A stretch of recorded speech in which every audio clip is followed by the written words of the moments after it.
In Cambodian garment factories, we just learned today that there's been an epidemic of mass faintings. Now, these factories supply a bunch of different big-name stores. So, according to the Global Post, quote, "It's disturbingly common. The enigmatic problem is persistent despite waves of government studies, activist campaigns, and vows to investigate factory conditions by global fashion empires." According to Reuters, there was a mass fainting of more than 100 people this week in a factory that makes goods for Adidas and Puma. Since 2011, between 1,500 and 2,000 Cambodian factory workers have fainted each year. It's happened in factories for that create or make clothing for companies like H&M, Levi's, and The Gap. And here's my favorite sentence in the article. I love this. Quote, "Cambodia's government has dispatched officials to factories to teach workers how to stop fainting, essentially by urging them to eat better and sleep well." Because if you're fainting while you're on the job, it's obviously your fault. It can't be the fault of the environment. It can't be pollution or toxic fumes or the hours you're working or anything like that. Just fucking eat better and sleep well. This is on you. I mean, what's wrong with you? Take personal responsibility, you jackass. What's your problem? That's incredible, man. The government is like totally acting like it's not an issue. Like, what the fuck's wrong with you guys? Stop fainting.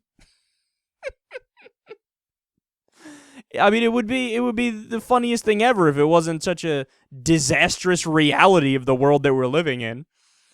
So what did the owners do?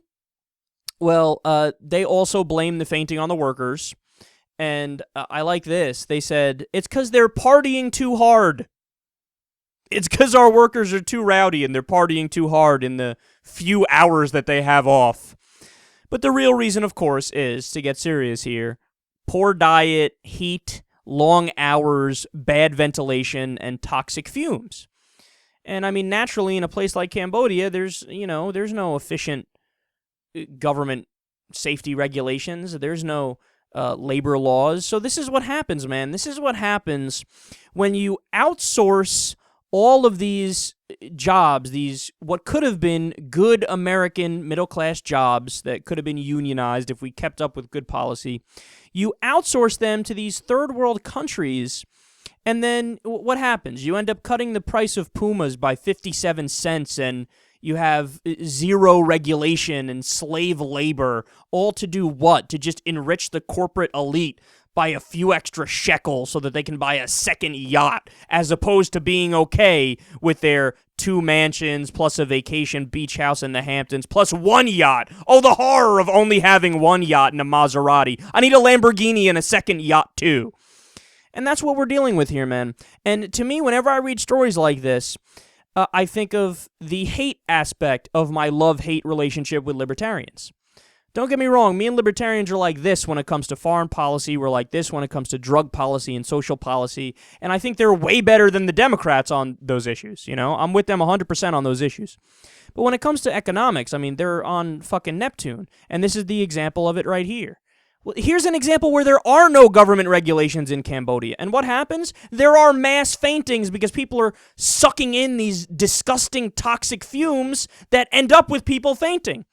And that doesn't even factor in the long-term effects of this kind of stuff, man. You don't know. This could be something that, the average life expectancy in Cambodia will probably drop even lower from what it is today. I don't even know what it is today. It's probably pretty low today also, but who knows? Maybe they die at the age of 35 on average now because they're breathing in these incredible carcinogens, powerful carcinogens, and the company's too cheap to even buy them these fucking little masks that filter out some of the shit that gets in their system. It's disgusting. I mean, it's disgusting. And American policy is a lot at fault for this. It's things like NAFTA and GATT and the WTO and all these different trade deals. The Trans-Pacific Partnership is the one that they're considering doing next, which is like NAFTA on steroids. Like, this is the problem. The problem is we got rid of tariffs, we got rid of protectionism, and we started doing what's ironically called free trade. In reality, it's just outsourcing. And this is the result, man.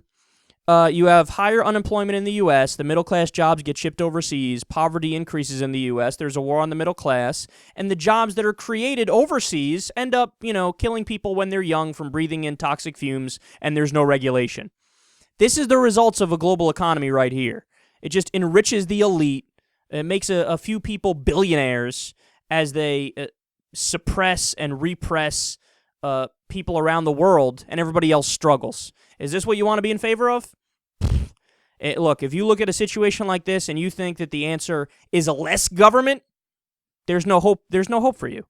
Because obviously the answer is, well, the U.S. should get our trade policy in order, okay? Bring back tariffs, repeal NAFTA, let's bring the middle-class jobs back here. And anytime we do make deals for some sort of, factories overseas or whatever, I'm against those in the first place. But if those still exist, you have to have laws associated with it that say, we're only going to do business with you if you have safety regulations in the factories that make our products. If not, we feel like we are complicit in these people getting hurt, so we're not going to do business with you. But I won't hold my breath for that because, of course, corruption and greed will rule the day in our politics and, unfortunately, in the politics of all these different third world nations as well.